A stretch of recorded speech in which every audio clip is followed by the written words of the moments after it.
I've been dating my stepsister for almost 2 years. We are engaged now. My fiance 24F and I 26M are step siblings and have been together for almost 2 years. I know that must sound odd, but please let me explain. My fiance, let's call her Hope, and I met when I was about 14 at county fair. We hit it off and by the end of the week we started dating. I lived a few towns over from her, but I still went to the town she lived in to visit family from time to time. We would text or call when we could, and I would visit her as often as I could, always meeting at a park or the reservoir. Growing up, I never really knew my dad. I saw him once when I was about 5 and then didn't see him for a while after. He would make plans to come get me. That day would roll around and he wouldn't show, but he would have a bunch of pictures being tagged to his Facebook. Always he was at the bar, never failed. I finally gave up and just started living my life. Joined wrestling and got good. My coach became my father figure. On my 15th birthday, I was sitting in my room messing around on Facebook when I noticed I had a message from my dad. Let's call him Rick. Rick said he was sorry for everything and he wanted to get to know me.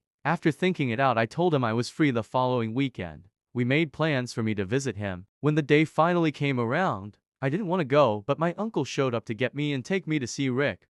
I realized on the way out there that Rick lives in the same town as Hope. I got excited and told my uncle about it. I decided I'd wait till later to get a hold of Hope and tell her I'm in town. I texted Rick and told him I'd be there shortly. He proceeded to tell me that he lives with his pregnant girlfriend and her 6 kids. No big deal, my mom has 5 including myself, me being the oldest. My uncle pulled up in front of the house and we said goodbye. Rick was on the porch waiting for me. I walked up and he greeted me and asked if I was ready to meet everyone. I told him yes and we went inside. He introduced me to his girlfriend, let's call her Lisa. She told me I looked a lot like my dad, to which I rolled my eyes. Rick took me downstairs to meet the rest of the kids. I walk into the living room and see a beautiful girl sitting on the couch and end up doing a double take. It was Hope. She smiled at me, but we didn't say anything though. Rick led me into the living to meet Hope. We acted like we didn't know each other. Rick asked Hope to introduce me to some people and show me around town. She agrees with a smile. Hope and I walked outside and asked each other what the hell was going on. I told her I haven't seen my dad since I was a kid and he got a hold of me on my birthday to tell me he wanted to meet me. She laughed and said our parents are dating. They have been for about 6 months. We were together for about 8 or 9 months at the time. A few of her friends knew me and asked what I was doing there. We explained it to them and asked them to not tell anyone. They agreed. So every weekend I'd go out to Rick's to see Hope. Rick was too drunk to try to bond with me, so me and Hope got closer. After a few months we decided to break up, not wanting to ruin our parents' happiness, and I cried a lot. After about a year things kind of went back to being normal, as I'd still go out to visit my father. Me and Hope would still hang out, but that's it. We stayed friends and a few years later our parents got married. Shortly after Hope and I had broken up, I had met someone, the mother of my child, let's call her Dawn.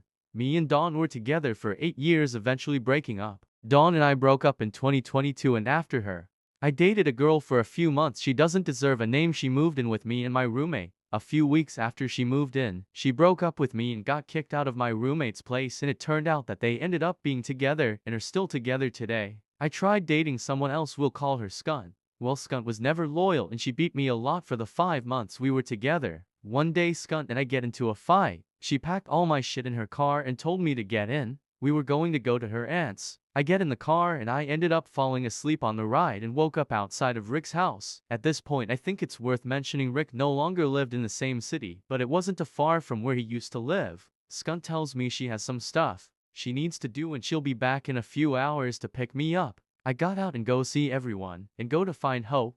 Hope wasn't there. She was on a job with her then boyfriend. After a few days I realized Skunt wasn't coming back. She had dropped off a bunch of my shit in Rick's yard. So after I get the hint that it's over, thank God, I start looking for a job, but the only thing is there's no jobs within a 10-mile radius, so that cuts out me walking to work, and I didn't have a bike, and at that point I didn't have my license, and it's the middle of winter. I end up using Hope's bedroom while she was out of town and end up getting a job at a nearby bar as a cook. On Christmas Eve Hope shows up with her boyfriend, so I got all my stuff out of her room and went and set up with one of my stepbrothers. Hope and I talk for a little bit and I let her know what's going on with Skunt. She says sorry and asks when I start working. I told her I start on New Year's Eve. New Year's Eve rolls around and I get off work and end up meeting my step-siblings, including Hope and her boyfriend, at the bar. There's a lot of drinking, a lot of substance use, and Hope and her boyfriend end up getting in a fight. I comfort her as I do not like to see people sad. The next day her boyfriend shows up and starts yelling at her. She tells him to get out and he says fine, it's over. So I go and check on Hope and make sure she's doing okay. After a few days she's talking, she's out of bed, she's interacting with people. Hope realized that I liked painting and drawing in my free time and invited me to come hang out in a room with her. And we worked on painting, drawings and catch up because it's been years. One night I tell her I still have feelings for her and she says she still has feelings for me. Nothing happened until late February. We kept it on the down low. We talked about who we should tell or how but decided just to hold off to see what happened. Well, on June 3, 2026 we decided to get back together and we were both adults so our parents can't tell us what to do, and honestly I was chasing her and finding her in every woman I was with since we broke up. We told Rick everything and asked him not to say anything to work ready. He told his wife Lisa almost instantly. After they had found out we decided to go public with it. We got a lot of ridicule. I was accused of grooming her. Mind you, I hadn't seen her much since I was 17 and when I did it would be with whatever guy she was with at the time. Hope's oldest brother, 27, let's call him Chris, has supported us since day one, as did her younger brothers Tim, 22, and Taylor, 16. It's her older sister Ashley, 25, that hates us being together. But we don't care, we are in love. Like I said, I look for her in every woman I dated. Now we're in my hometown building our own lives. Her biological father likes that we're together, he likes that I treat his daughter right, and that's all that should matter. A few weeks ago I asked her dad for her hand in marriage and we'll be meeting up in a few weeks to discuss everything over dinner. So yes, I am engaged to my stepsister. But is it really weird because I've known her longer than I have known my own father? Are we a-holes for refusing to end things between us? We are truly happy and even got sober together and have been clean since last year.